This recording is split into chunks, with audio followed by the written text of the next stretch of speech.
Agora sim, boa noite a todos. Sejam bem-vindos aqui à primeira edição da Impulso Talks. Antes da gente começar a explicar para vocês um pouquinho o que que é Impulso. A Impulso Network é uma comunidade de tecnologia. Nós somos, então, hoje mais de 14 mil pessoas, quase 15 mil pessoas, em uma comunidade de tecnologia. A gente faz eventos, cursos, tem parceria com benefícios, clube de inglês, clube de vinho, clube de cerveja, investimentos, enfim. A gente oferece várias iniciativas pensando em comunidade, inclusive oportunidades de trabalho remoto. Então, esse é o nosso forte, nós trabalhamos remoto, eu estou aqui em Curitiba, o Fábio que está aqui conosco está lá em Feira de Santana, nós temos gente em Portugal, nós temos gente espalhada basicamente no país inteiro, e a comunidade, ela é formada por profissionais de tecnologia, pessoas que amam tecnologia, também aí no Brasil todo. A gente está literalmente em todos os estados. Então, para manter uma comunidade desse tamanho, a gente faz várias iniciativas de engajamento. A gente tem, então, iniciativas de open source, a gente tem esses eventos, como nós estamos aqui hoje, e a gente oferece tudo isso de forma gratuita. Então, esse evento Impulso Talks é a primeira edição nesse formato de Lightning Talks sobre um tema principal. Hoje a gente vai falar de testes de software, né? E mas a gente já faz meetups aí, tem bastante tempo. Depois a gente pode deixar o nosso link no canal do YouTube, tem lá centenas de meetups e vão entrar mais que a gente está terminando de editar e vão para o canal também. Então a gente organiza esses eventos e a gente está muito feliz, principalmente eu e o Fábio, que estamos mais à frente aí desse evento, com essa organização. Hoje a gente reuniu 3 pessoas que mandaram submissões, foram votados na própria comunidade, inclusive, foram as mais votadas, as mais pedidas pelo público, por assim dizer. Tá, tá, tá.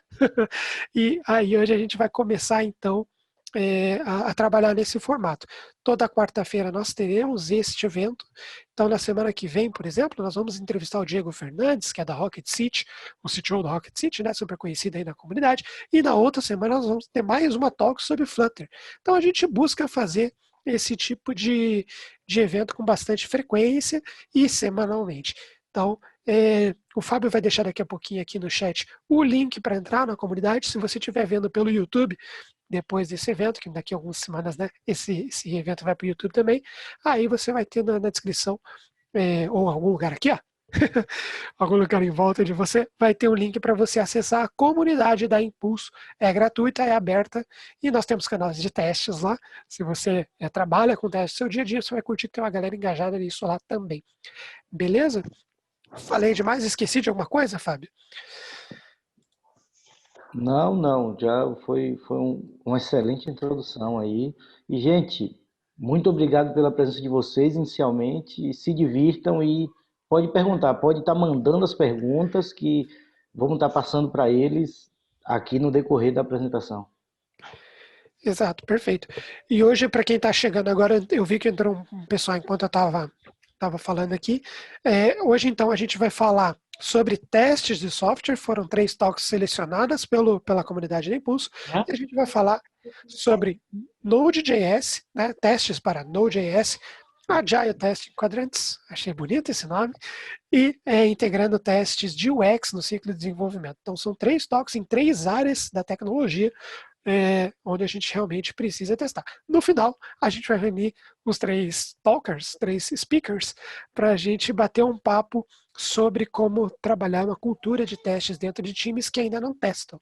Então, no meu caso, já trabalhei em vários projetos que a gente ainda não testava e como implementar a cultura nesses times, aí é o tema da nossa mesa redonda no final, onde quem quiser também ligar a câmera, participar e falar, vai ser bem maneiro. Beleza?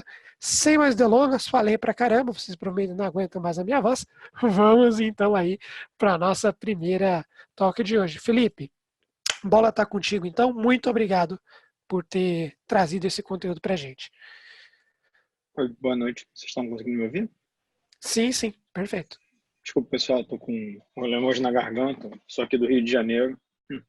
Tá um tempo ruim aqui. Deixa eu compartilhar minha tela. Todo mundo consegue ver?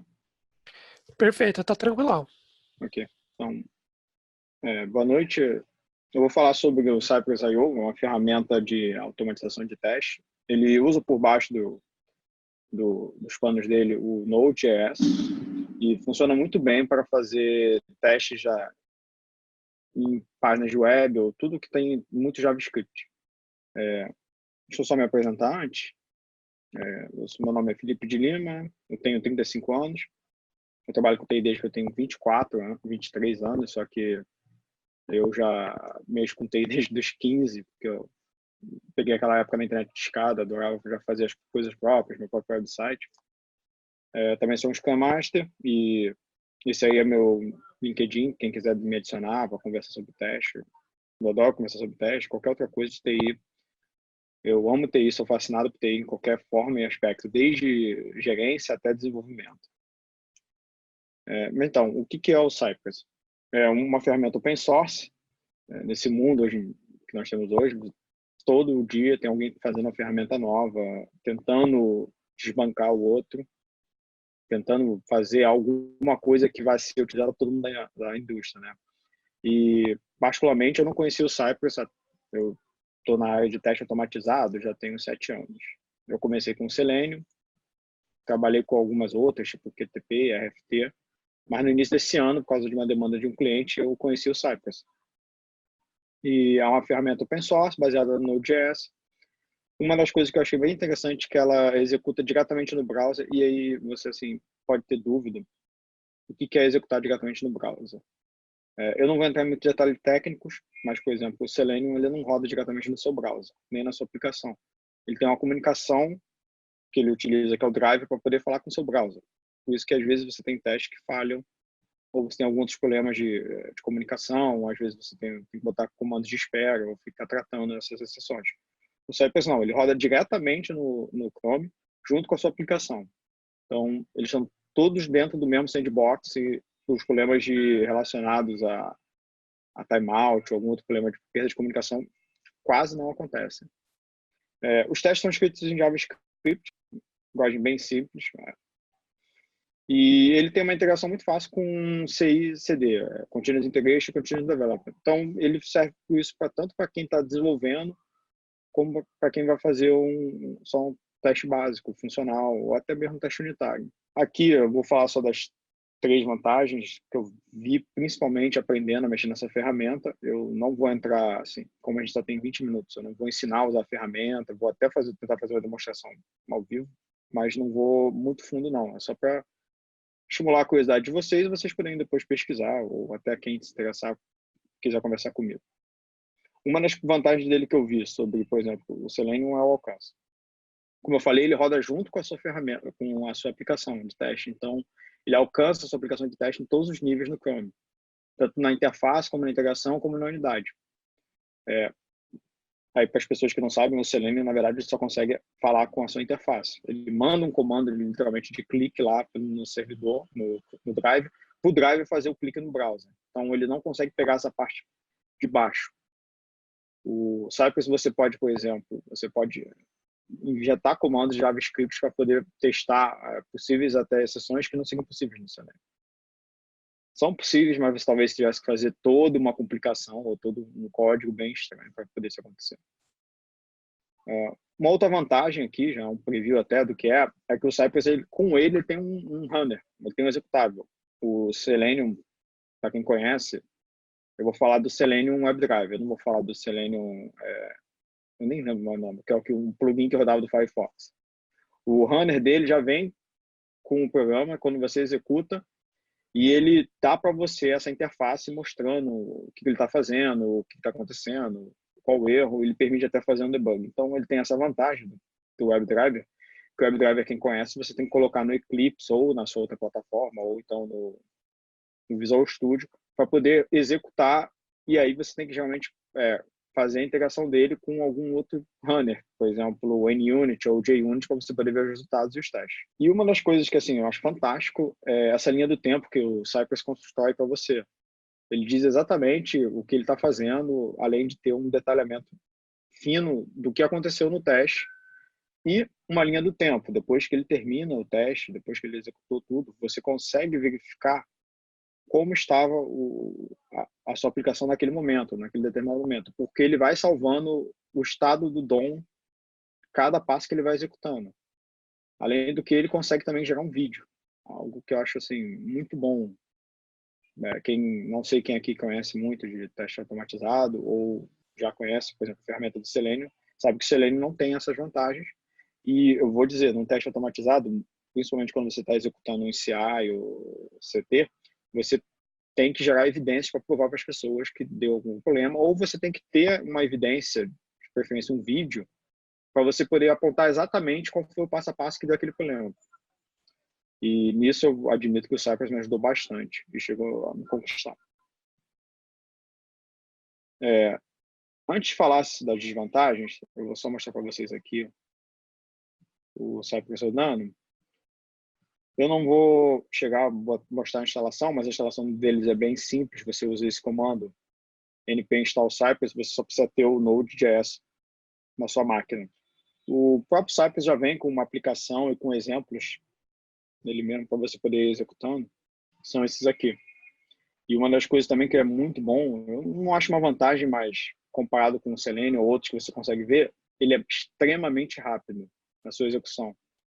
Aqui vocês talvez não consigam ver, até por causa de delay de vídeo ou outras coisas, mas o importante vai ser eu mostrar pelo menos aquilo que eu considero a melhor coisa do Cypress, que é você poder fazer a investigação do teste ou o que aconteceu. Pronto, ele terminou. Então aqui é aquela linha do tempo que eu mostrei para vocês, que é exatamente tudo que ele faz, tudo que ele fez. Ele visitou essa página, ele procurou esse objeto com esse identificador, ele digitou isso aqui, ele fez um assert, ou seja, uma verificação, e você pode ver que você está na página, porque ele salva o elemento DOM da página naquele momento. Então você está interagindo como se estivesse na página naquele momento, mas não é só um dummy. Você consegue ver uma ação antes, o que ele fez antes e depois. Esse é o antes dele realizar esse type, e esse aqui é exatamente o depois que ele realizou o type. E para mim, que já trabalhou, por exemplo, eu trabalhei com Selenium por mais de 6 anos, desde JavaScript até C Sharp, ter uma ferramenta com esse, poder me dar esse grau de detalhe e poder facilitar minha vida na hora de fazer um debug, é algo fantástico. Eu acho engraçado que aqui no Brasil o Cypress não parece que chegou ainda. Aqui ainda a gente está muito usando o Selenium. De qualquer maneira, deixa eu voltar aqui. Ainda assim, o Cypress ele não é perfeito. Ele não é a melhor ferramenta do mundo. Eu até digo, não é a melhor ferramenta do mundo, a melhor ferramenta para um determinado emprego, um determinado cenário ou um determinado teste. Uma das limitações do Cypress é justamente essa limitação da linguagem. Você só pode programar ele em JavaScript. Quem conhece o Selenium sabe que você pode programar em C Sharp, em Java, em JavaScript, Python, tudo isso porque o pessoal do Selenium fez, além de feito Selenium no Java original, muita gente depois fez outras portabilidades. O Cypress, infelizmente, ele está só preso ao JavaScript. A limitação de seleção de objetos, aqueles objetos que eu mostrei para vocês, que ele faz a seleção na linha, na página, infelizmente, para ele só está ligado ao jQuery. O Cypress usa, junto com a maneira que ele executa os testes, ele usa o jQuery para fazer a seleção dos objetos. O Selenium, entretanto, tem mais opções, como XPath, Selector, já tem por ID, pelo nome. Então, você tem que saber um pouco do jQuery ou os macetes do jQuery para poder trabalhar bem com Cypress. Sendo sincero, eu não vi, assim, não vi nada que eu não conseguia fazer com o Selenium, não consigo fazer com Cypress. Então, às vezes tem uma maior dificuldade, mas eu, pelo menos, acredito que eles são bem contornáveis nesse momento. E isso aqui é realmente uma das maiores, que o Cypress só funciona no browser do Chrome e no browser Electron, que é o derivado do Chrome. Então, se você tem um teste que ele é multi-browser, o Cypress não consegue te ajudar muito nisso. Ele vai te garantir, entretanto, que o Chrome no Electron vai funcionar muito bem, mas ele não vai poder te garantir que vai funcionar no Firefox ou no Internet Explorer. Apesar que hoje em dia, assim, a minha aplicação de teste da minha empresa atual também precisa ter um multi-browser. O que eu faço eu rodo os meus testes no Cypress, meus testes básicos, e os meus testes de adaptabilidade, verificação de renderização, eu faço no Selenium só nos outros browsers, verificando se tem ou não alguma discrepância e algo que realmente não deveria estar lá. Apesar disso, eu reconheço, é uma desvantagem. Eu não poder executar tudo numa ferramenta só, ter que ter código diferente, é bem ruim, bem chatinho, mas por enquanto, para mim, as vantagens superaram as desvantagens e muito, né? E é bem isso, pessoal. Eu tentei ser bem breve, sem tentar ser muito técnico. Também dá bastante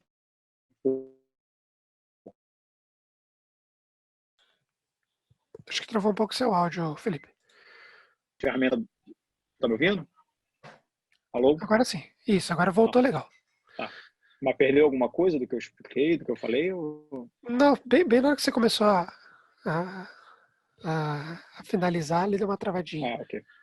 Então, desculpa não poder mostrar muito da parte técnica, nem mostrar como instala direito, nem como executa o teste. Posso mostrar até um pouco do código. Eu só não quis entrar muito nos detalhes técnicos, porque eu também não sabia qual o nível de técnico. Eu sei que tem gente de teste que não se importa muito com a parte técnica, gosta mais do processo, gosta mais da execução apenas. Tem outros que já têm mais interesse só na automatização. Então, eu só queria introduzir a ferramenta e deixar para quem tem curiosidade ou quem quiser aprender mais com a conta própria. Entendi. Inclusive, nós temos ainda mais alguns minutos. Caso alguém tenha dúvidas, vai mandando aqui no chat. Mas se você quiser fazer alguma demonstração ou mostrar algum trechinho de código, pode ficar à vontade, que está dando para ver bem legal a sua tela. Ok. Deixa eu por acaso, aqui, do meu projeto, eu trabalho com Cypress usando o VS Code e ele é bem no JavaScript. Ele trabalha diferente, não trabalha tanto igual o JavaScript, ele trabalha mais com um tipo de conceito de objeto chamado promessas. Mas ele tem uma excelente interação também, que eu não cheguei a falar, que eu não quis entrar mais técnico, com o Docker. Então, eu, por exemplo, na minha empresa, eu rodo ele no CI com o Docker, com múltiplas instâncias, o que permite até rodar ele em paralelo.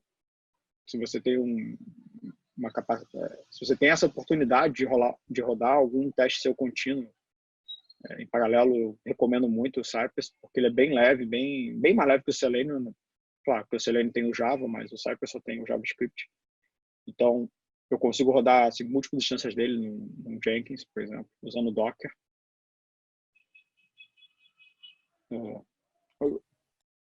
Você está recebendo perguntas ou eu tenho que ficar olhando o chat aqui? Desculpa, eu não Não, estou nós estamos acostumado a usar o Zoom. perguntas. Por enquanto, não tivemos. Só o Clécio comentou que ele achou interessante ali no caso específico de Angular 2, que usou e achou bacana. A estrutura dele já vem toda montada quando você baixa. Deixa eu mostrar aqui. Quando você faz instala o Cypress para aquele comando, ele mesmo já instala tudo certinho, botando a pasta Cypress com essas três mais pastas. Vídeos, porque ele tem uma gravação, suporte. Ele mesmo tira screenshot. Você pode colocar plugins ou fazer plugins para ele.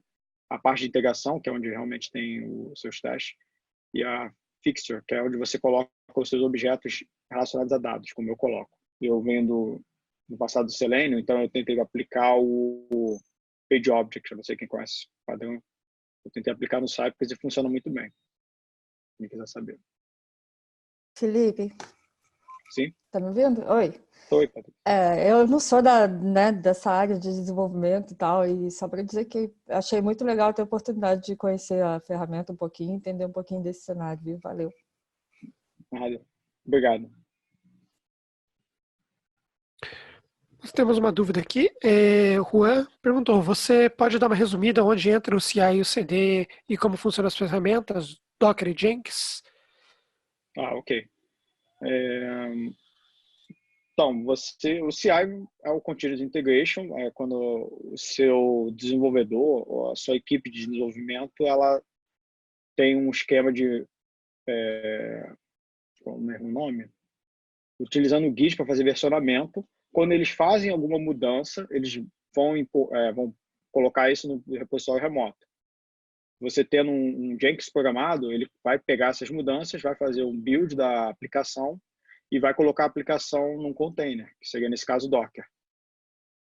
Só que, com o Cypress, você também vai colocar o seu Cypress também nesse container Docker, e aí eles dois vão se executar naquele ambiente onde um vai trabalhar no outro, para realizar todos os seus testes. Você tem todo um isolamento perfeito diferente do que se você, por exemplo, for tentar esperar alguém colocar a aplicação no servidor para depois você acessar e testar. Isso tudo já é feito para você automaticamente. Inclusive, por exemplo, buildar a aplicação, fazer o build do pod do Docker. Eu não posso mostrar um exemplo, infelizmente, porque é da minha empresa e é particular e não ficaria muito legal, entendeu? Mas dado no Sim, futuro, melhor não. dado no futuro, se tiver um tempo melhor, eu posso tentar montar um exemplo de Cypress com Docker e o Jenkins, mas eu também tenho até exemplo do Jenkins com Selenium, por exemplo. Só é um pouco mais complicado para usar. Perfeito. Tem mais uma pergunta do Misael, que ele pergunta, tudo que for integral testar tem que ser dentro das pastas dele? Não, isso aqui é o projeto do Cypress em si, só dos scripts. Entretanto, você pode incorporar o próprio Cypress dentro da sua aplicação sob teste. Então, se você tem uma página web que é feita em Angular, por exemplo, você pode colocar lá o Cypress como uma adição do seu projeto de Angular.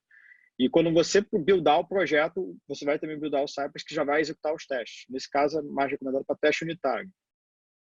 Nesse projeto que eu participo, eu uso mais para teste funcional. Show, perfeito. Tem mais uma pergunta também do Juan. Esse recurso está disponível para desktop também? Você comentou que funciona com o Electron, né? O Electron ele tem daí o suporte desktop, né? Sim. Ele é desktop. Ele tem tanto para Mac, para Unix, para Windows. Eu estou, por acaso, no Mac, mas também dá para rodar no Windows. Além disso, você pode aqui no topo, eu não cheguei a mostrar, você consegue selecionar o... Deixa eu rodar a palha aqui. Você consegue selecionar o browser. Você vê que eu consigo selecionar aqui o Chrome e o Electron. Na parte do mobile, para você testar o mobile com ele, você tem que fazer o browser se comportar naquele ambiente. Porque o Chrome, por exemplo, ele aceita parâmetros para fazer a exibição como se fosse um ambiente mobile. Mas aí já é outra história e outra configuração. Perfeito. Opa, posso mandar mais uma aí? Claro, manda. Então, dentro do pipeline ali que você comentou, você citou a aplicação como teste unitário. Até então eu conhecia ele apenas como teste de integração, né, teste funcional. Como que seria a aplicação dele como teste unitário propriamente dito? Então, nessa projeto agora eu não trabalho com ele como teste unitário, mas o que eu estudei quando eu estava estudando essa ferramenta no início do ano, para ele colocar ele como teste unitário, você tem que colocar ele na sua aplicação, por exemplo, no seu site Angular. E aí, quando você realizar o build do site Angular, você vai também buildar o Cypress, e aí ele vai executar ao mesmo tempo que ele está executando no Node.js. Eu não tenho um exemplo disso, mas eu posso tentar arrumar. Certo, mas ele estaria rodando ainda sobre a página, não só sobre o componente propriamente dito. Não seria exatamente unitário no caso ali, né? Não, seria unitário, porque ele coloca, o que ele faz, ele instancia o browser, coloca a sua aplicação dentro do contexto dele e trabalha especificamente, inclusive, até o comando JavaScript que você pode estar passando por lá. Certo. Não, tá ok. Beleza, valeu. Mais perguntas, pessoal? Temos mais uma janelinha aí de alguns minutinhos. Senão a gente já prossegue para a próxima talk. Uma. Dole duas. Dole três. Beleza. Felipe, então, muito obrigado pelo conteúdo. Acho que ficou bem claro. Eu, particularmente, não conhecia essa biblioteca ainda. Confesso que eu fiquei com vontade de testar, porque as ferramentas realmente que não usam JavaScript, eu acho que elas são muito trabalhas. E essa me pareceu bem fácil, assim. Apesar de a gente não ter codado aqui ao vivo, ela pareceu bem simples de usar, bem simples de implementar. Pô, valeu mesmo aí por ter compartilhado conosco aí essa... Nada, eu que agradeço. Falhou a memória, tipo, essa pérola aí, porque realmente pareceu bem maneiro de codar. Quem quiser conversar comigo, discutir, eu adoro aprender mais. Eu também aprendo com isso. Show de bola, maneiro. Então agora a gente vai para uma segunda talk, que é de Agile, sobre Agile Testing Quadrants, com a Daniele. Dani, tá tudo certo por aí? A tela tá pronta? Oi, tá tudo certo, sim. Beleza, acho que agora Tem que pegar aí a tela. Tá, quiser pegar minha tela. Eu ainda não vou compartilhar só para o pessoal ver minha carinha, fazer minha apresentação. Pronto. Beleza? Pode começar quando você quiser. Então tá bom. Bom, gente, só para me apresentar, sou a Daniele. Só para vocês verem minha carinha, agora eu vou compartilhar aqui meus slides. Bom, obrigada pela oportunidade. É a minha primeira vez numa palestra assim, da Impulso, né? O tema que eu vou falar é do Agile Test Quadrants, ou os quadrantes de testes ágeis. Não sei se alguém já ouviu falar por aí. Mas antes, só me apresentando, eu sou a Daniele Sêncio, eu já atuo como que há um pouco mais de 10 anos. Atualmente eu trabalho na Dextra, já faz uns 8 anos e meio que eu trabalho na Dextra. Nesse tempo lá eu fiz uma pontinha de PO, tive um tempinho de trabalho de PO, mas retornei para a área de QA. Estou em transição novamente para fazer uma ponta aí de SM também. Tudo aos pouquinhos. E caso alguém queira entrar em contato comigo, meu e-mail é esse que está aí e o meu LinkedIn, tá? Bom, já Perfeito. entrando aqui na apresentação, eu só queria tirar meu vídeo, tem como? Bom, pode deixar aqui. Bom, mas o que seria, então, inicialmente, o Agile Testing, né? Muitas pessoas, às vezes, não conhecem por esse nome, conhecem por testes ágeis, mas só exemplificando o que seria o Agile Testing. Ele nada mais é que um conceito atual dos testers de trabalho, né? Com todo o crescimento do desenvolvimento ágil, papéis, processos foram impactados com toda essa agilidade, tanto independente da metodologia, se você usa o Scrum, ou se você usa XP, alguma outra, qualquer metodologia ágil, todos os papéis eles teve um impacto, inclusive o papel do tester, e com essas mudanças, com esse novo cenário, teve umas adaptações, apareceram novas técnicas, pessoas da nossa área que já eram praticantes há um tempo começaram a aplicar novas técnicas, experimentar novas coisas para ajudar nos planejamentos de teste, nas atividades de teste, nos projetos ágeis, tá? E aí, como que ficou, né? Como passou a ser isso na vida dos testers? A diferença é que antes, quando se usava o Cascata, a gente tinha todos os processos muito bem definidos, né? A gente fazia todo o desenvolvimento, depois de todo o desenvolvimento a gente fazia todos os testes, depois de todos os testes, homologação e assim por diante.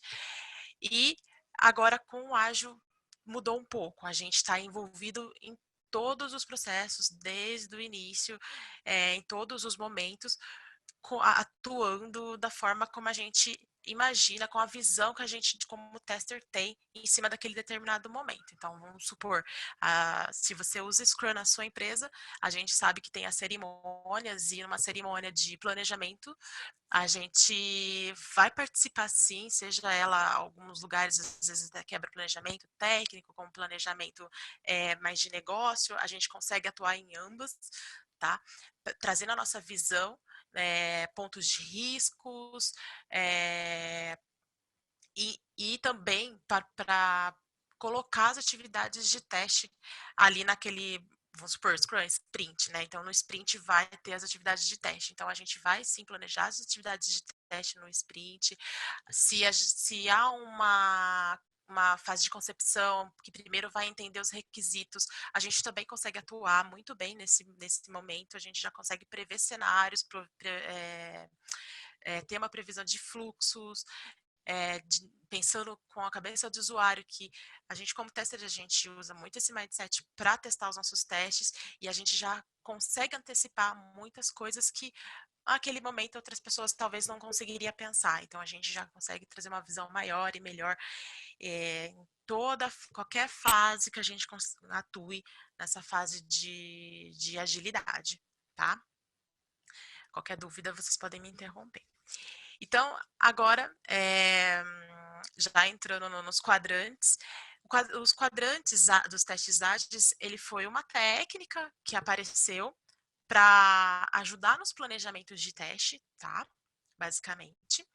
Esse aqui é o quadrante, que foi uma adaptação que a Lisa Crispin e a Janet Gregory mostrou num livro delas. Eu li 2 livros, o Agile Testing, que foi a primeira versão, e o More Agile Testing, que foi a segunda versão. E é na segunda versão que elas enfatizam mais os quadrantes para planejamentos de teste, tá? E aí eu vou explicar um pouco mais à frente. Esses são os 2 livros, né, que eu acabei de mencionar.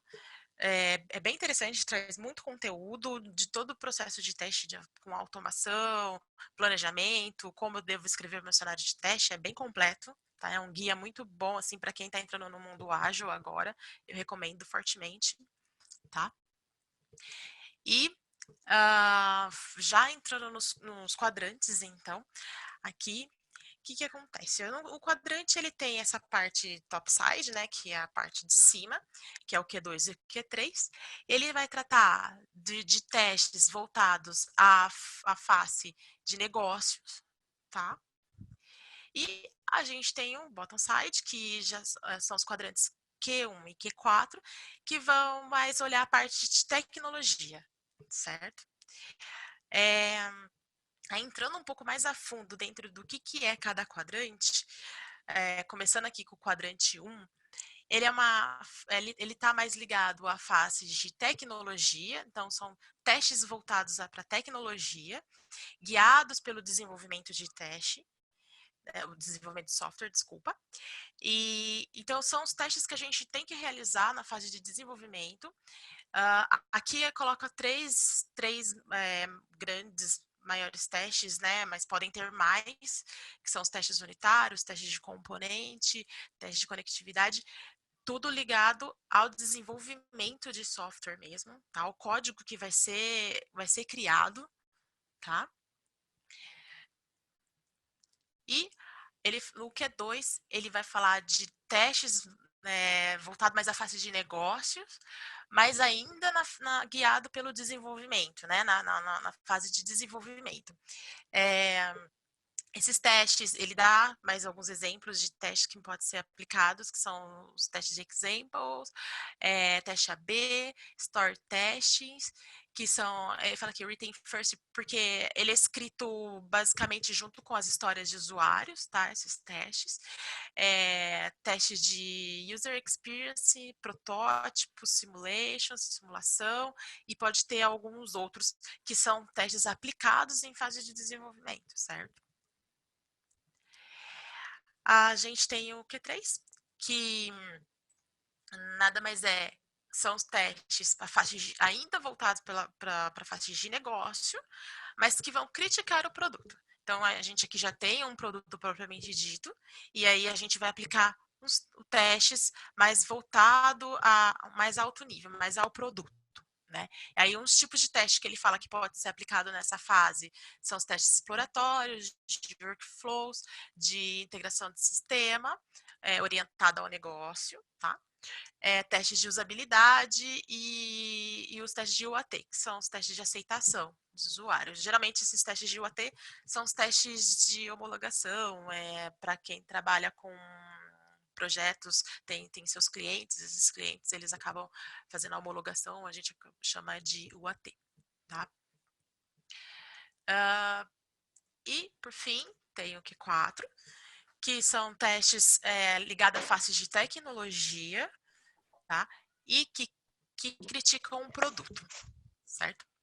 Então, são testes que, apesar deles terem um viés mais tecnológico, ele vai olhar o produto mesmo, vai olhar o sistema desenvolvido como um todo. Aí são testes de performance, de carga, utilities. Inclusive, até trouxe aqui uma listinha de utilities para vocês darem uma olhada e caso tiverem alguma curiosidade, são todos os testes possíveis dentro de um produto. No Wikipedia, vocês encontram essa listinha de utilities no Wikipedia, tá? Então, eles falam utilities porque é accessibility, accountability, aí tem alguns que não tem tanto utility, mas que conta aqui como um deles. Esses testes, gente, do Q4 são os testes não funcionais, tá? Que são aplicados, são os famosos testes não funcionais, ok?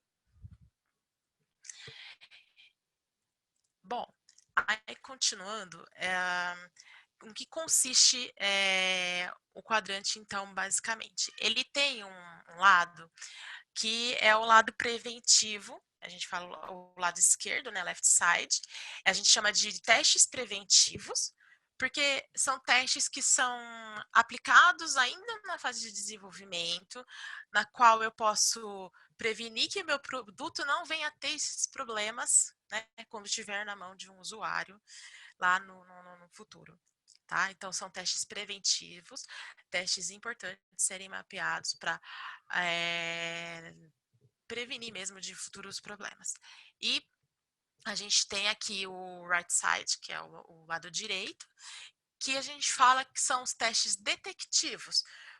Por quê? Porque eu já tenho um produto e eu vou detectar se algo ainda não está tão consistente, não está certo, se o meu fluxo de negócio que era esperado realmente está acontecendo, porque aqui eu tenho mais uma integração, se eu estou prevendo colocar um site no ar, e eu estou fazendo uma campanha e esse sistema ele vai suportar uma determinada quantidade de pessoas acessando, eu vou fazer o meu teste aqui de performance, então vou detectar se ainda tem algumas questões para fazer um fechamento ali do meu produto e ele está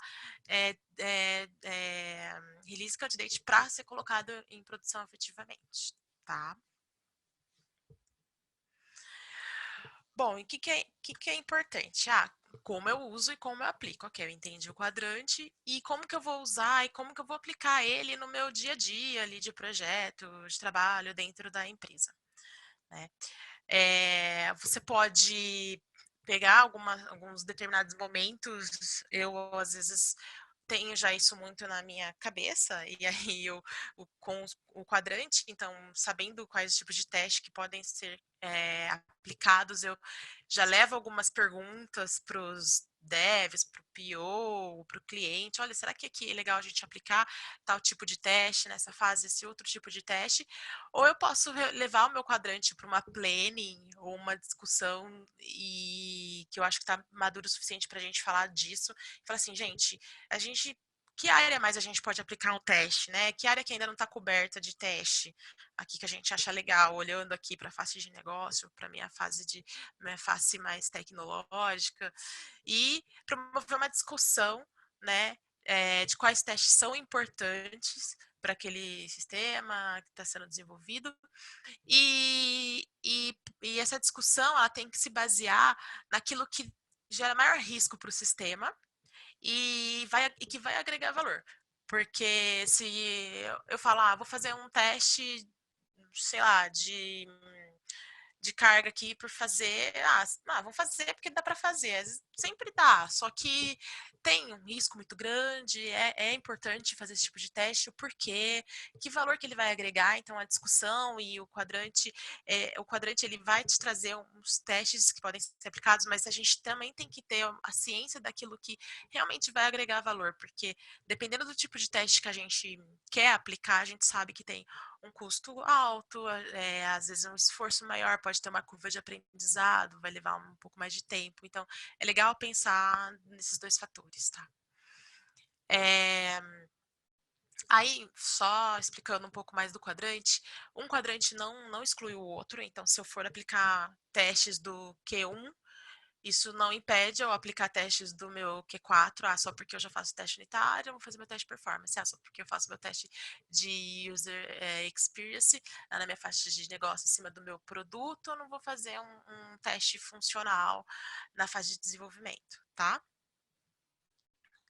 E a ordem no qual você vai seguir ali é independente, tipo, não é porque você precisa ter um produto propriamente dito que você vai só pensar num teste de segurança quando você tiver esse produto, né? Não, você pode adiantar isso na fase de desenvolvimento, já prever algum risco na fase de desenvolvimento e construir algo ali que assim que você tiver tudo que você precisa, tudo desenvolvido para fazer um teste de performance, você vai lá e aplica, tá? Então então não importa, sabe? Se eu ainda estou na fase de desenvolvimento, então eu não vou pensar no Q3, no meu Q4, entendeu?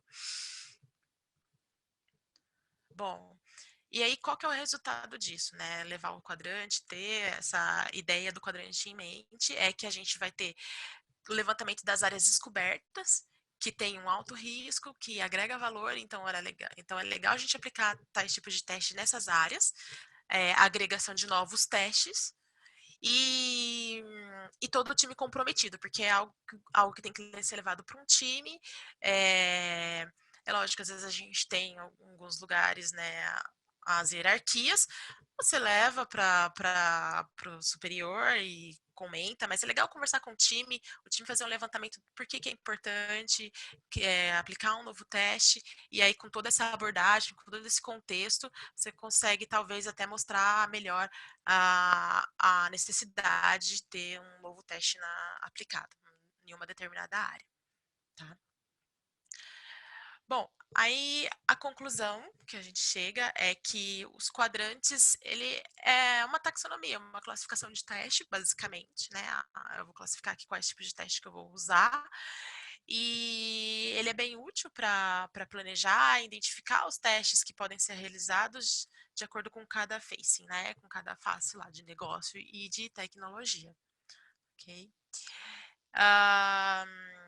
Eu não entrei muito no detalhe que é cada teste de alguma dúvida, a gente pode tentar sanar essa dúvida e pode ter muito mais outros, tá? Inclusive, entrando aqui na parte de outras abordagens para ajudar a planejar os testes, existem algumas outras adaptações, tá, de quadrantes. A primeira versão do quadrante foi essa à direita, que coloridinha aqui, do Brian Marick, acho que é assim que fala, Brian Marick, tá? Ele desenvolveu o quadrante, e aí elas adaptaram o quadrante aquele que eu mostrei para vocês, tá? Então ele tinha aqui Support Programming, Business Phase, Technology Phases e Critic Product. A essência, ela é a mesma, tá? E teve uma versão eu não sei direito falar esse nome, acho que é Gógico, sei lá, fala Gógico. Ele também fez é um pouco difícil.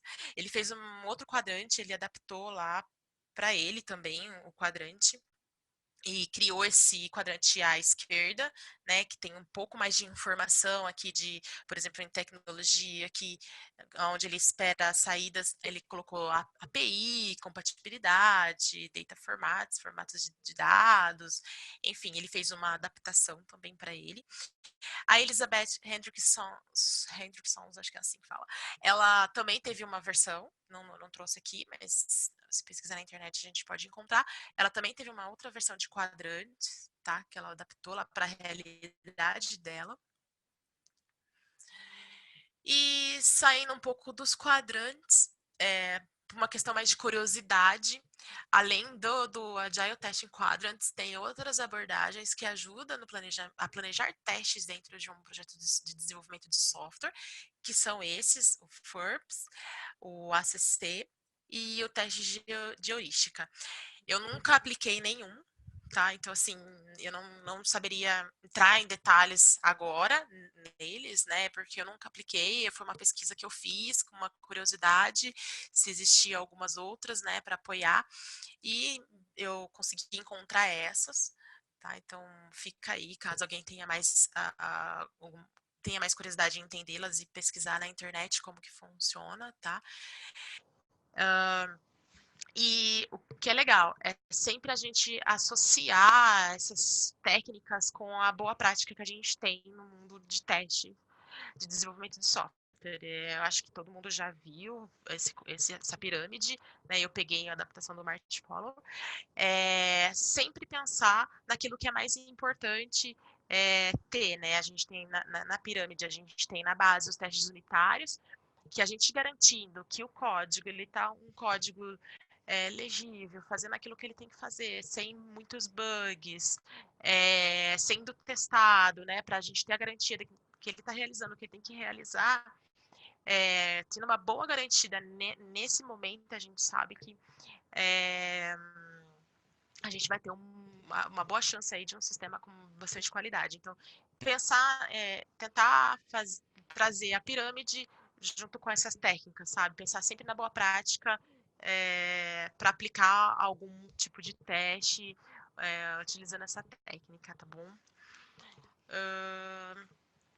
Sim, só por questão de curiosidade, aqui, né, o que ele fala na pirâmide é que os testes da base, eles são mais isolados e eles são mais rápidos de serem executados, de serem aplicados, de serem feitos também. E quanto mais para cima, mais são integrados e mais lentos para serem executados e para serem aplicados. Aí a curva aumenta um pouquinho porque você tem algumas dependências aí, né? Bom, é isso. Espero não ter falado muito rápido, porque às vezes eu tenho mania de apresentar, falar muito rápido. E se alguém tiver alguma dúvida, fica à vontade. Não, tranquilo, muito bom. Eu não conhecia esse termo, achei bem bacana. A gente tem duas dúvidas. Uma, eu vou me intrometer aqui, eu vou fazer uma pergunta. Tá. Eu já trabalhei em times ágeis e que a gente tinha teste de UAT, né? Que você posicionaria acho que no Q3, né? Teste de aceitação de usuário. Era bem comum acontecer em algum teste específico de aceitação do usuário, o roteiro que ele usava para fazer o teste acabava adaptando de alguma forma ali, ou porque a funcionalidade é nova, ou porque revisando ali, talvez aquela forma de testar naquele momento não fazia sentido. Como que isso entra no fluxo ágil quando você precisa mudar a execução, não só do lado de desenvolvimento, mas às vezes esses testes até mais manuais, como que eles entram nesse fluxo ágil para você poder adaptar o teste? Se eu entendi a pergunta, como eu devo adaptar o pensamento em planejar novos testes, seria isso? Isso, exato, porque às vezes você já tem o teste que está planejado, beleza, está funcionando, mas você acaba identificando que não está funcionando da melhor forma. Sim, Como sim. que ele entra no fluxo Tá, ágil tá, para não impactar, né, no tá. fluxo? Bom, o que acontece? É comum a gente estar numa sprint e ter mudanças de diversas fontes, diversas variáveis, e pode ter ali também um pensamento do tipo, putz, eu preciso de um teste novo, eu preciso aplicar um teste diferente. Eu acho que isso, primeiramente, tem que ser compartilhado para ver a visão de cada um, tá? Tô vendo uma oportunidade aqui que é importante, compartilha isso com quem está envolvido no desenvolvimento, tá? Para todo mundo pensar numa maneira melhor e um momento ideal para ser colocado. Só que assim, o ideal é que você faça todo o levantamento do que vai ser necessário. Primeiro, por que a gente precisa? O que a gente vai estar cobrindo aqui? Que valor que vai estar agregando? E aí, vendo que realmente tem valor e vai estar cobrindo uma área muito importante, o que eu preciso para aplicar esse teste? Então, primeiro a gente tem que pensar o que a gente precisa e o que a gente quer solucionar com ele. E aí, tendo isso em mente, correr atrás. Se eu vou ter que aprender uma ferramenta nova, se eu vou ter que aprender uma linguagem, se eu vou ter que... Enfim, aí depois você pensar o que você precisa fazer. E o que você precisa fazer, ele tem que ser planejado dentro dos seus timelines de desenvolvimento, dentro das sprints, vamos dizer assim, né? Se for Scrum. Então, se você está no meio de uma sprint, pode ser que você nem não consiga aplicar ali na hora, porque você precisa ainda entender por que você precisa mesmo. Por que você precisa disso, né? E aí, baseado nesse levantamento, levar para um próximo planejamento, se é possível já realizar as tasks que você precisa, tá? Eu vejo dessa maneira. Entendi. É que às vezes adaptando, né, e vendo se faz sentido à medida Isso, que vai nesse... isso. É, que eu como comentei, né, os testes, alguns testes, principalmente de automação, ele tem um custo muito alto. E às vezes a gente tem que pensar um pouco melhor por que que a gente está querendo fazer, o que que a gente está querendo resolver, antes de sair fazendo assim direto. Sim, faz todo sentido. A gente tem mais uma pergunta aqui. Eu vou puxar mais uma para a gente entrar na próxima talk. ND Ribeiro, não sei o ND, mas o Ribeiro, ou a Ribeiro, falou: uma grande dúvida que vejo durante o trabalho é quem deve testar o quê. Por exemplo, existem analistas de sistemas que acham que deve apenas testar, salvando, editando, excluindo e listando em CRUD. Para mim, eu vejo que tanto o Q1 quanto o Q2 são realizados durante o desenvolvimento. Eu gostaria de saber sua opinião nesse caso. Acho que a pergunta principal seria, né, quem deve testar o que dentro de cada quadrante. Tá. Bom, o Q1 ele está muito voltado a código, então quem tem que fazer esses tipos de teste é quem está mais familiarizado com o código. Pode ser dev ou pode ser um tester também. A gente sabe que existe uma linha aí de testers que estão trabalhando em desenvolvimento de automação de testes. Então, às vezes, eles conseguem, muitas vezes, até desenvolver teste unitário. Então, quem está mais ligado ao código, desenvolver aqueles testes mais do Q1.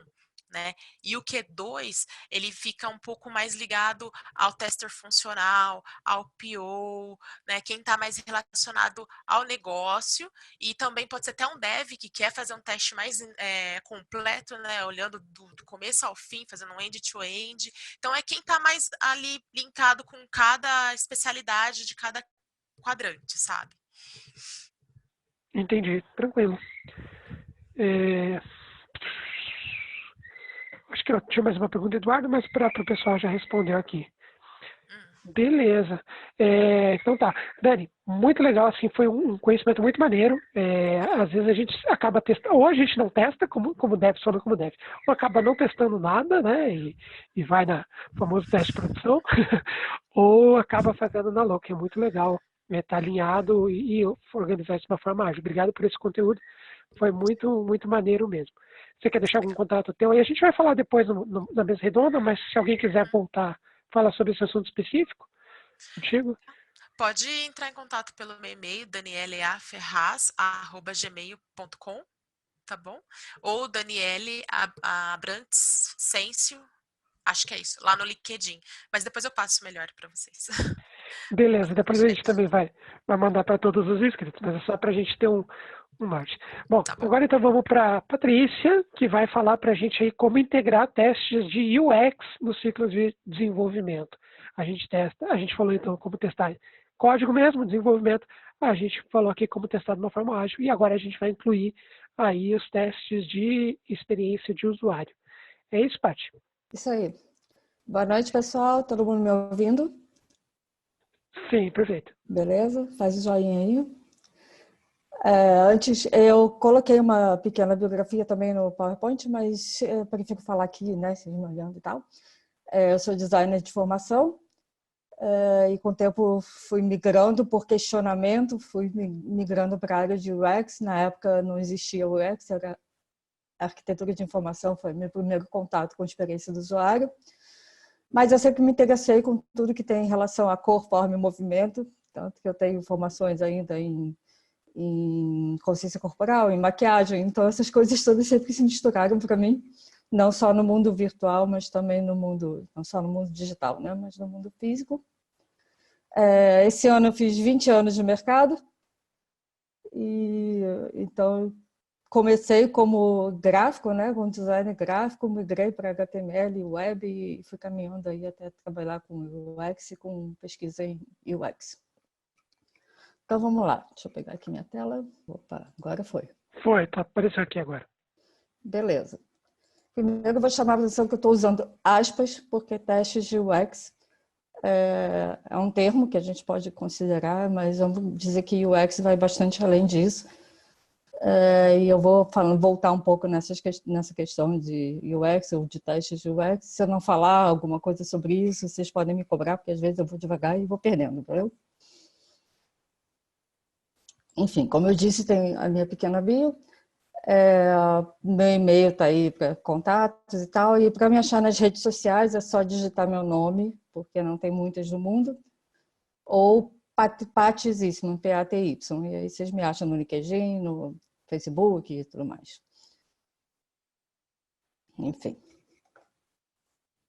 Perfeito. Vamos lá. Para falar de UX, primeiramente, olha só.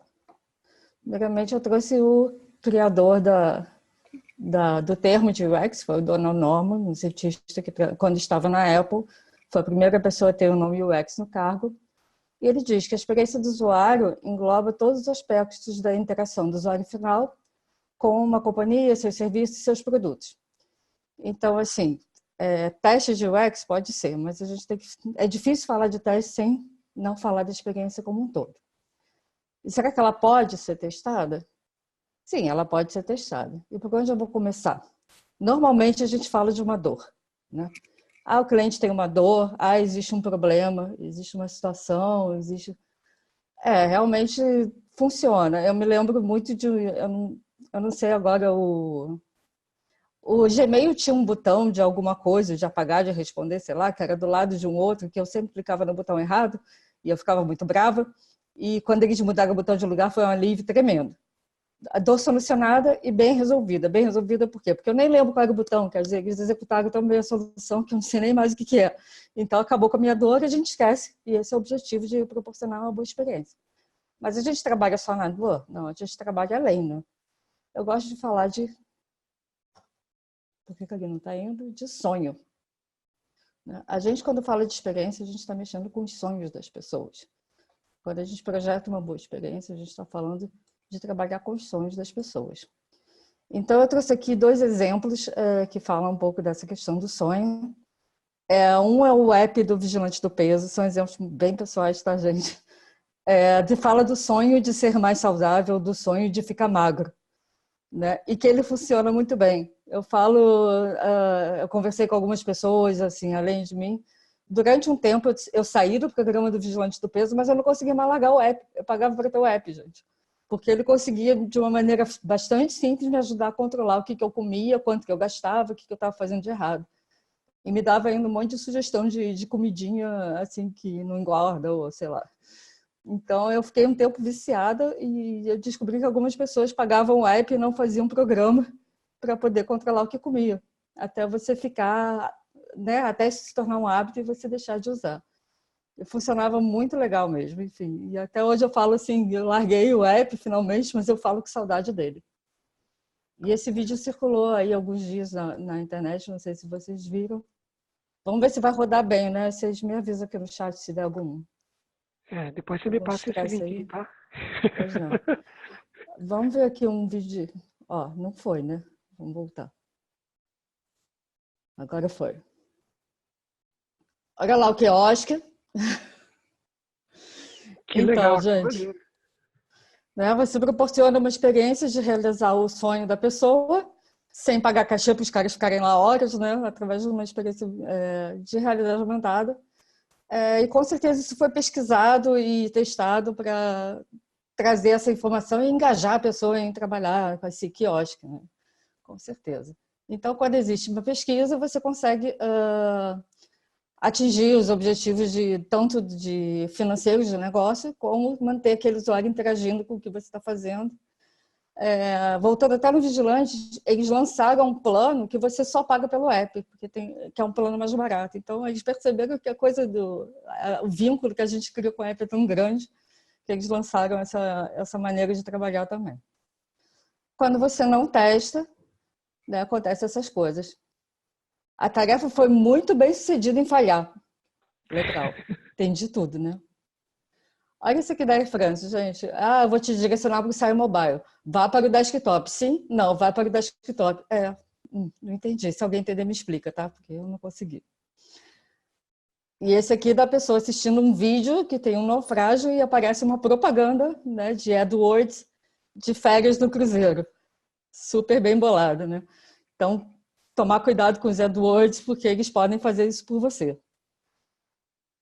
E coisas que acontecem fora do meio digital quando não se testam, né? Esse é o caso clássico da Starbucks, quando abre a porta, a van da Starbucks dá um probleminha.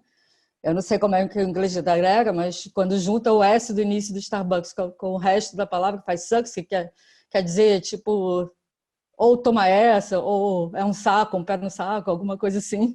Então, criaram vários memes com Starbucks Sucks, né, por conta dessa porta da van. Esse adesivou o carro de uma maneira bastante estratégica, né? Eu não sei o que eu faria se eu fosse anunciante e visse isso aí, cara. Enfim. E tem situações que podem ser lamentáveis, né? Essa situação aqui, você tem uma revista com 2 páginas impressas, com crianças pedindo ajuda, né, de lábio leporino, do lado tinha uma propaganda que o cara fala, nossa, eu estou rindo muito agora. Então não adianta só disponibilizar espaço para propaganda, tem que saber o que você está disponibilizando, porque ficou muito chato aí essa situação, né? Isso aí é não testar, né, gente? E como é que eu posso testar uma experiência do usuário, afinal? Uma das maneiras é o shadowing. O shadowing é quando você fica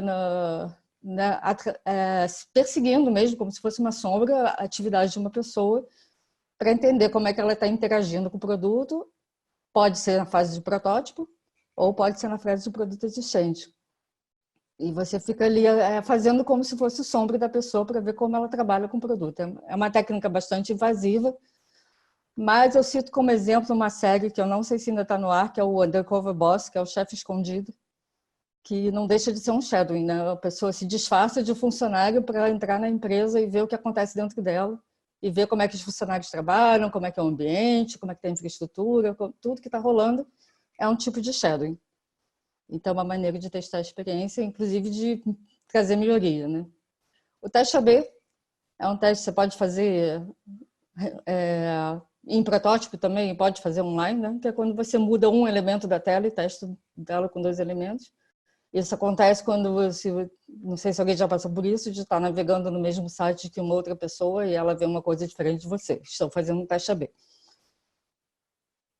Avaliação heurística, que é um tipo de, ela pode ser feita em formato checklist, que é muito famosa, são as 10 heurísticas de Nielsen.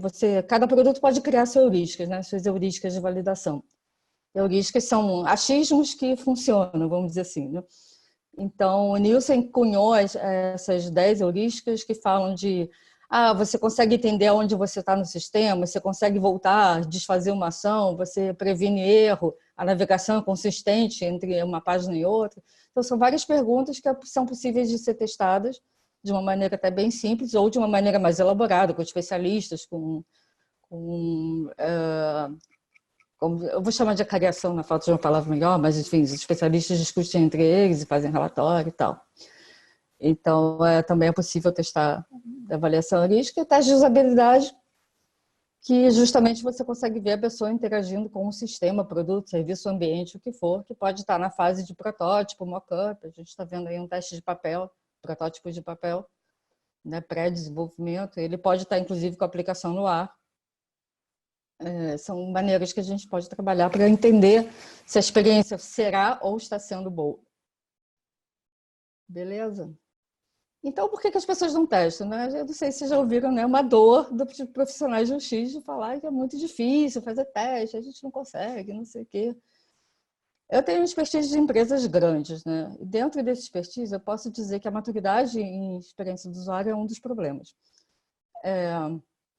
As empresas ainda não conseguiram mudar o mindset para entender que a experiência precisa permear todo o processo daquela empresa para ela ser uma boa experiência.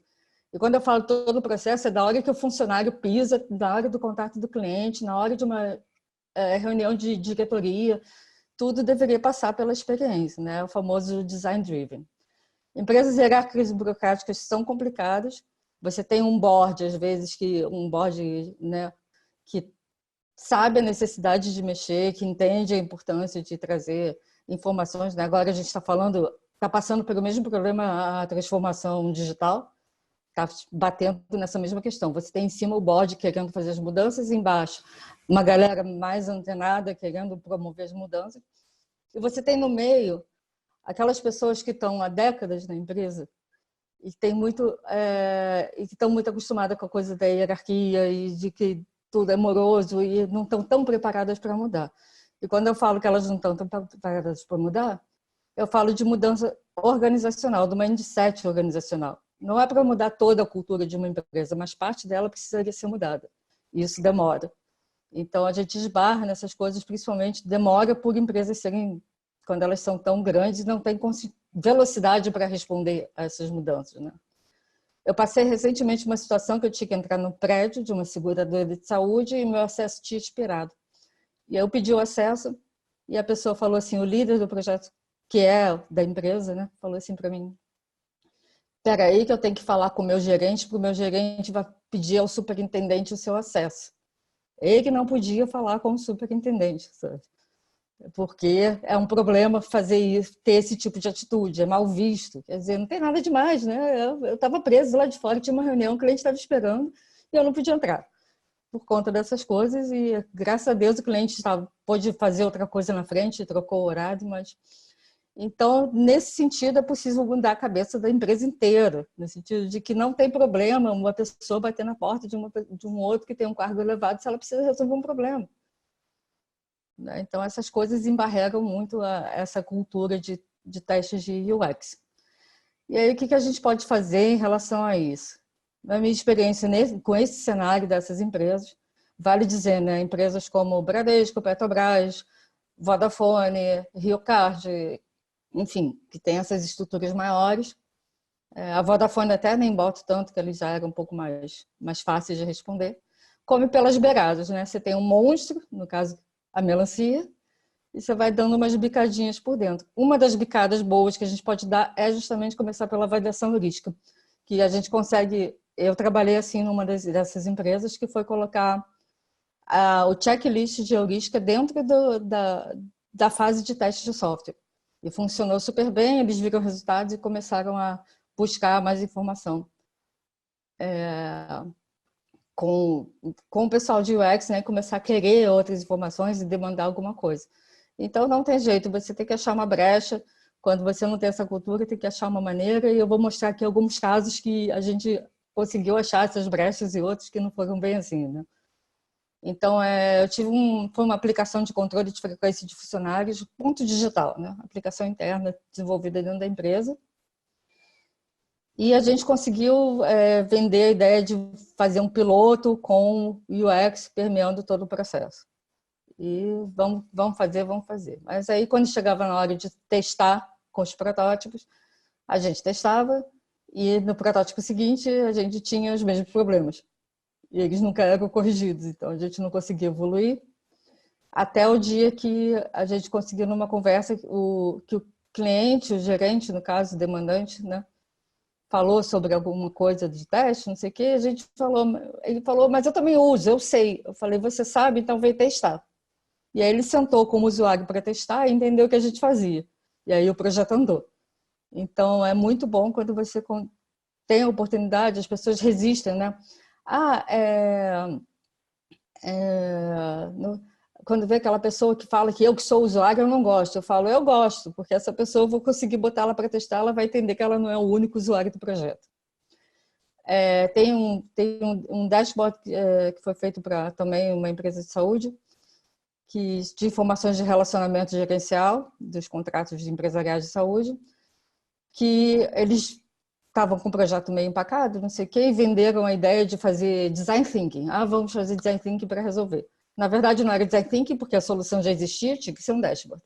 Mas, através do design thinking, a gente conseguiu fazer um melhor levantamento, entender melhor o que o cliente precisava, entender as necessidades e trazer o projeto para funcionar. E um projeto de logística e transporte que, no caso de uma empresa que trabalhava com transportes fluviais, marítimo, aéreo e rodoviário, e eles tinham vários engasgos e vários problemas de passar informação entre eles e problemas sistêmicos, e isso perdia dinheiro, mas na ordem de milhões, porque às vezes ficava um caminhão parado, sei lá por quê. Então era bastante complicado e nós fomos mapear, nós viajamos para o porto, onde tinha as cargas, para o porto, para a área de helicóptero, não sei o quê, eram várias cidades, né? E conseguimos, e o projeto tinha um prazo muito apertado, e só ia terminar em 3 semanas, e botaram a gente com o projeto andando, e a gente mostrou por que era inviável fazer o teste dessa forma, e a gente conseguiu nessa reunião que o projeto fosse estendido por 2 meses. Vendendo o teste de experiência, o gerente bateu uma tela e falou, vocês têm 2 meses para pesquisar e resolver o meu problema, porque ele entendeu que ele perdia muito dinheiro e que a gente podia ajudar ele com isso. Então, depois de com esse momento, a gente conseguiu realmente mapear todas as necessidades e fazer uma boa pesquisa. E alguns projetos que não são bem assim, né? Teve um projeto que envolvia uma série de pesquisadores, era um sistema usado para eles. E aí você vai muito confortável de pesquisador para pesquisador, vai ser muito fácil, não sei o quê. O primeiro pesquisador que eu sentei foram 15 minutos para quebrar a resistência dele. Eu não era entrevistadora, eu era observadora, né? Eu estava nervosa porque a gente não conseguia quebrar a resistência. Ele sentou na mesa e falou: não precisa de câmera, não precisa disso aí, não, que eu, em 5 minutos, vou te dizer o que eu quero. E foi bem difícil. A gente ainda saiu do teste e ainda ligou para o nosso gerente para reclamar que a gente foi lá com câmera e não sei o quê. Então, a gente pode levar vários sustos assim, por achar que está lidando com um par e não podemos assumir nada, na verdade. Um projeto de instalação de POS em pontos de venda que a gente acompanhou a escolha do POS, a apresentação dos concorrentes, né, que vieram trazer os seus POS para vender, fez um ponto de venda, fazer jornada, entender como é que era o dia a dia, não sei o quê. Começamos a desenvolver, um belo dia, chega o cliente, o gerente fala assim: então, nosso POS vai ser esse aqui. Aí a gente olhou para o POS e falou: bom, tá, né? Não fala nada, na verdade, porque o POS precisava de 2 entradas e só tinha uma. Não tinha interface, era uma interface de texto, então tudo que a gente estava fazendo não fazia o menor sentido. E aí veio uma chave de cima e você não tem o que fazer. Quebra as mãos e as pernas e não tem o que fazer. Tá bom, POS é esse, meu trabalho acabou. Foi basicamente isso, né? E o mesmo logística e transporte. Por quê? Porque depois de a gente fazer esse trabalho lindo, conseguir estudar um projeto, fazer uma super pesquisa, validar o protótipo com o usuário, ele foi para uma área de implementação que não falava, não tinha comunicação com a nossa área. Por quê? Cultura, de novo. A empresa tinha um formato, uma adaptação que não era possível essa comunicação. E ele voltou para a gente depois com uma bronca, dizendo que os usuários queriam o sistema antigo de volta. E não era possível, porque a gente tinha testado e validado esse troço. Então, a gente não sabe o que aconteceu na implementação para ele ter voltado. Então, ele foi muito bem, só que não. E aí é por isso que eu falei logo no início que o UX tem que permear toda a cultura da empresa, porque senão acontece esse tipo de coisa. Como é que eu estou de tempo aí, hein, gente? Estourei ou então não? Passou 5 minutinhos, mas tá tranquilo. Tá, então eu vou correr aqui com o final, não vou encher muito, não. Só para dizer, né, que o Nielsen, o Kruger e outros autores sempre falam que um usuário é melhor que zero. E eu trouxe aqui um filminho que eu vou mostrar muito rápido, que é para dizer: quer testar com esse usuário aí? Por que eu trouxe esse vídeo? Imagina se você tem que testar com uma interface não humana. Você não tem como conversar. Então, sempre aproveite, mesmo que seja informal, senta do lado da pessoa, pega na rua, faz o que der. É melhor ter uma pessoa falando do seu produto, e de preferência falando mal, para você poder melhorar, né? Do que não ter nenhuma. Eu trouxe ainda umas frases do primeiro UX Designer, que eu vou passar batido, né? Que são frases que a gente já ouve no nosso dia a dia, né? Preste atenção, conheça as dores, né? Crie momentos de interação, crie marcos, conte uma história, mantenha as coisas bem orientadas, não se contradiga, né? E no final ele diz keep it up, ou seja, depois que você fez tudo isso, mantenha o seu padrão de excelência. E isso não parece uma coisa de agora, que a gente viu justiça, mas na verdade essas informações vêm mais ou menos dos anos 60, e quem disse isso foi o Walt Disney, que é considerado por muitos o primeiro UX designer do mundo. E é isso, pessoal. Show de bola, pô. Baita encerramento aí, bem legal. Maneiro. Dúvida? Deixa eu ver aqui. A gente passou um pouquinho, mas recebi uma dúvida por privado aqui. Vai dar tempo só de uma dúvida agora, pessoal. Que é o seguinte, o Atcherson falou assim: como ser um dev diferencial usando testes de UX, ou como se destacar nessa skill? Você consegue falar um pouquinho nisso? A pergunta é, como ser um dev diferencial usando testes de UX? Ou seja, como se destacar nessa skill? No caso, né, testes UX. Olha, o que eu vejo das pessoas de dev que começam a se interessar por skill é um interesse natural, né, do dia a dia, de lidar de perceber esses problemas e achar né, começar a ser importante. Eu acho que uma das melhores maneiras é acompanhar blogs tipo UX Magazine, ou no Medium tem muitos artigos. Começar a ler, fazer pequenos cursos, tem cursos free, tá? Que vale a pena online. Eu até estava olhando um agora, só que é em inglês, chama Career Foundry, que tem uma base bem bacana. Vir nas palestras, perguntar, chamar, olha, estou no e-mail aí, né, meu e-mail, meu LinkedIn, pode chamar, não tem problema. E a maneira é justamente, você quer começar a entrar, a sua empresa não tem, come pelas beiradas, não tem outro jeito. Pega um pequeno projeto, uma pequena oportunidade, começa a trazer, se a gente fizer dessa maneira, vamos botar isso daqui, começa a trazer questões, né, de por que no usuário. Vale lembrar, gente, UX tem que ter usuário. Se não tiver usuário, não é UX, por favor. Então, as pessoas às vezes não têm essa ideia, né? Fala assim, não, eu vou fazer aqui, mas você não vai lá falar com o usuário, não. Eu falei, então não estou fazendo UX, estou fazendo outra coisa. Então, eu espero, eu não sei, te respondi, Misael? Foi o Atcherson, na verdade. Bom, tem mais uma pergunta, mas a gente vai fazer assim, vamos ir para a mesa redonda, aí depois do evento, se tiverem mais perguntas, porque acho que a Daniela ela vai precisar sair um pouquinho mais cedo do nosso bate-papo, daí a gente deixa, quem quiser participar, inclusive ligar a câmera, ao momento. Qual que é a ideia agora do nosso bate-papo? Primeiro, Patrícia, muito legal, o teu conteúdo foi muito maneiro, eu dei muita risada vendo os testes que deram errado. Não sei se você já viu aquele GIF do teste de integração e teste unitário, que é um guarda-chuva, você aperta o botão, ele abre, só que o guarda-chuva separa e abre. Tipo, fica separado o cabo do guarda-chuva. Nossa, tem muito, né? O que tem de coisa doida aí. Funcionou os dois, né? Mas no final das contas, eles não estavam integrados, então tipo, você continua tomando chuva. É muito engraçado. Vou procurar depois esse GIF. É muito legal. Então, o bate-papo agora, pessoal, é o seguinte, a gente vai conversar um pouco agora sobre como que a gente faz para implementar uma cultura de testes em times que não testam. Eu vi aqui nos comentários, algumas vezes, alguns comentaram aqui, a gente aqui na empresa, a gente testa nós mesmos, né, os próprios devs fazem os testes ali. Algumas culturas que, por exemplo, eu passei por empresas que você chegava e falava, vamos testar? Você testar, o pessoal abre ticket depois.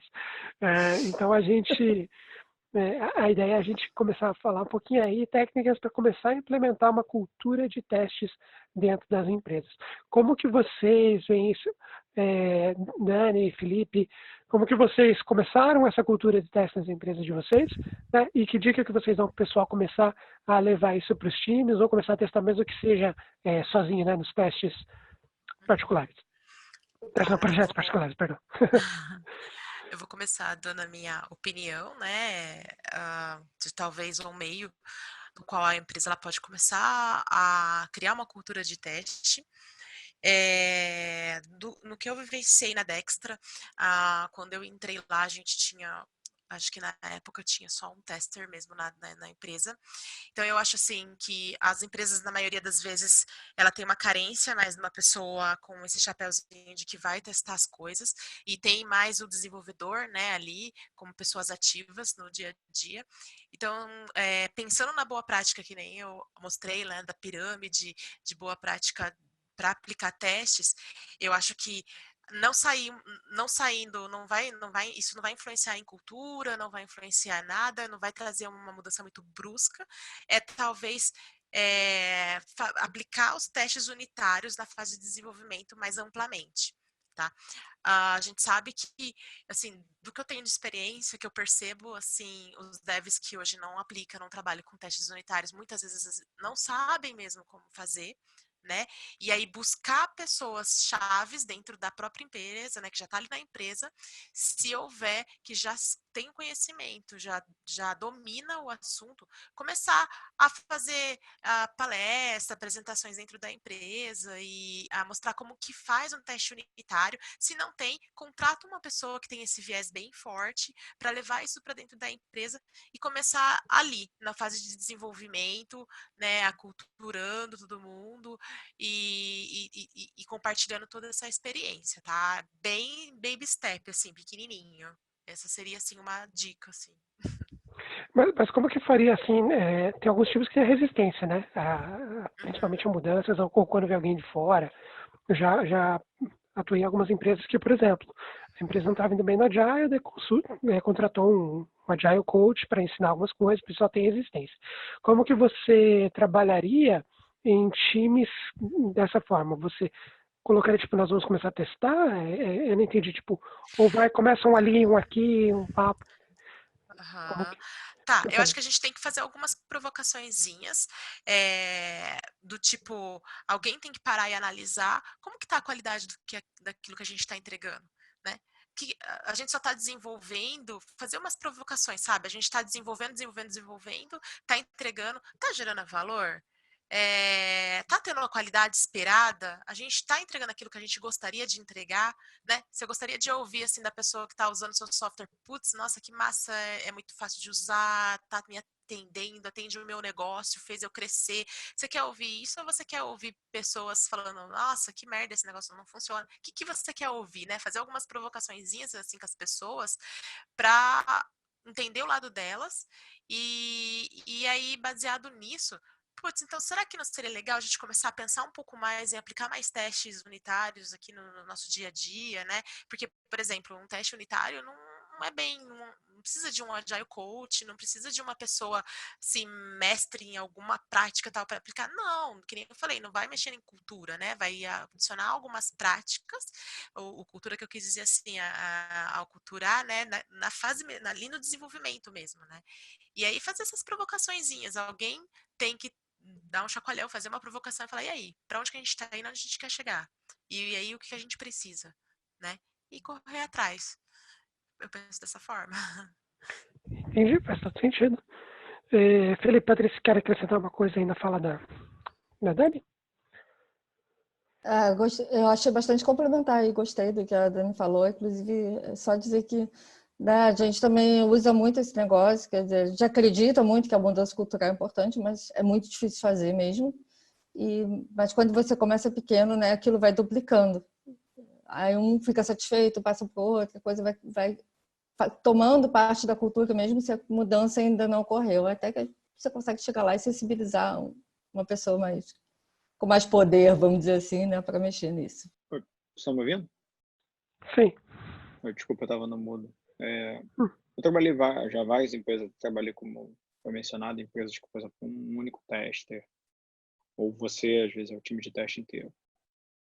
Assim, na minha experiência, a melhor maneira de fazer a mudança numa empresa, mas é um pouco difícil, é você começar a provocar as pessoas a perguntar quem é o responsável pelo produto. Porque uma das coisas que eu vejo bastante em algumas empresas é justamente ninguém toma responsabilidade pelo produto. E a responsabilidade pelo produto, na minha opinião, é mais o time. Então, quando você começa a ter as pessoas responsáveis por aquilo que está acontecendo, pelo produto, elas começam a ganhar, a ter apego, né? A ter aquele sentimento de que eu sou responsável por isso e aquela responsabilidade. Eu vejo muito teste de qualidade como isso. Posso fazer um comentário aí, Felipe, sobre isso? Eu concordo com você, tá? Só que, pelo menos nessas empresas mais complicadas, vamos dizer assim, que eu pude passar, as pessoas às vezes têm apego a coisas que não funcionam, sabe? Então, não adianta você dizer não adianta você botar na conta que ela vai achar que o produto dela continua lindo. É um pouquinho mais complicado que isso.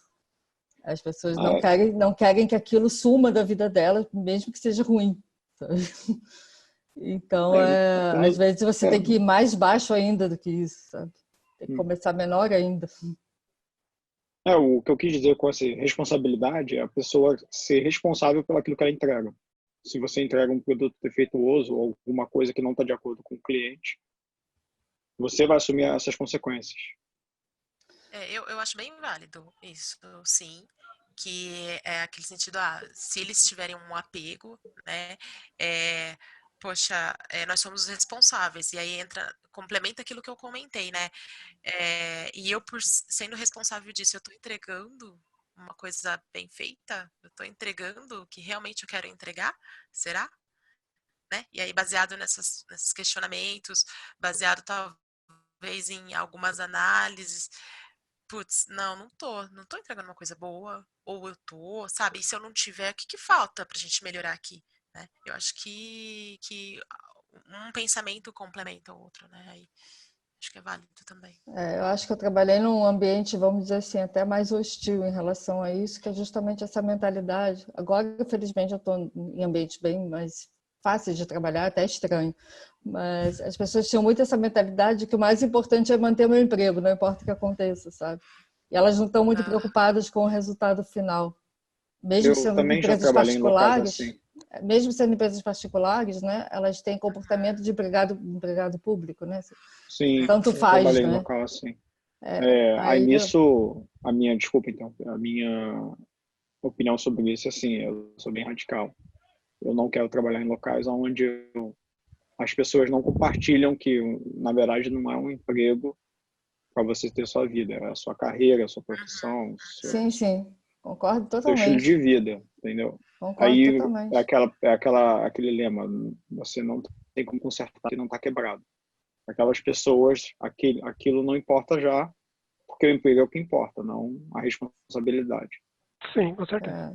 É muito ruim, que eu também não recomendo. Eu acho que as pessoas que estão aqui não se adaptam a esse ambiente. O que a gente tem percebido no mercado é que as empresas que estão mudando essa forma de atuação dos profissionais, né? Vamos ouvir mais o profissional, vamos ver o que a gente pode oferecer para eles para ter um retorno melhor do que ele vai produzir, está muito alto. As empresas elas estão mudando muito, a área de tecnologia, em benefícios a gente pode ver isso, né?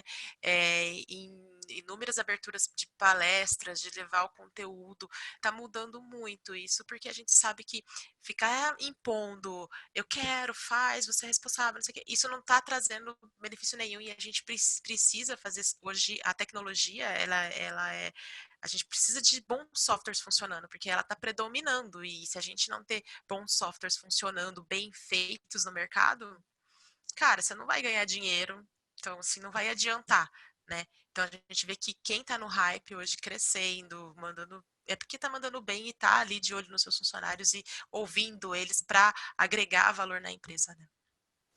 Sim, na área de software, porque eu também já trabalhei um pouco de experiência offline, vamos dizer assim, mas na área de software é fundamental, né? Porque é aquela máxima, né? A pessoa usa o iPhone ou um smartphone de mega tecnologia e ela quer essa experiência no trabalho dela, nas ferramentas de trabalho. Então, Sim. Gente, só Tem que ser. interrompendo, eu preciso sair, tá? Caso alguém queira conversar mais alguma coisa comigo, meu e-mail é danieleaferraz@gmail, pode entrar em contato ou acessar meu LinkedIn, é Daniele Brandes Sêncio, acho que é assim que tá lá, ou Ferraz Sêncio. E obrigada pela oportunidade, tá bom? Tranquilo. Vamos fazer assim, vou aproveitar então a deixa. Eu vou encerrar o evento. A gente para até de gravar aqui, mas a gente pode continuar. Quem quiser continuar conversando, aí a gente vai até a hora que o pessoal quiser. Pode ser, vamos fazer assim então, que eu acho que funciona legal. Nem quem precisar ir saindo, fazer alguma outra coisa, tá tranquilo. Obrigado mesmo, Dani, foi muito legal. Gostei muito do conteúdo. Imagina, obrigada a você. Tchau, tchau. Então, beleza. Pessoal, queria só, rapidinho, antes do pessoal começar a sair, só convidar vocês a participar da comunidade. Eu deixei o link ali. Vou deixar um segundo link também, que é o link de avaliação desse evento. Como é um formato novo, é muito importante para a gente saber se vocês gostaram, se funciona assim, dessa forma, se vocês têm alguma coisa relevante. É um formulário anônimo, tá? São 2 ou 3 questões assim de marcar 0 a 10, para a gente ter um norte nesse formato, né? Queria agradecer muito, Patrícia, queria agradecer muito, Felipe, foi muito legal. Eu, particularmente, gostei muito, fiquei muito impressionado com o nível, assim como a gente ainda não tinha conversado, a gente fica um pouco receoso, mas vocês mandaram super bem, pessoal. Tenho certeza que vai gostar bastante. O pessoal que estiver assistindo depois também, com certeza vai querer entrar em contato com vocês. Né? E muito, muito obrigado mesmo. Pessoal, não esqueça de entrar na comunidade, é muito legal, a gente conversa muito sobre testes, tem muitos testers, tem pessoas que trabalham, devs, né, que trabalham com TDD, com BDD e tal, então tem muito conteúdo e muita gente falando sobre isso na comunidade, e inclusive foi o tema mais pedido na comunidade quando a gente foi lançar esse formato. Eu pensei em Flutter, eu pensei em blockchain, o pessoal falou, não, vamos falar sobre testes. Então, foi muito, muito maneiro. Obrigado mais uma vez por vocês todos terem participado. Foi muito, muito legal.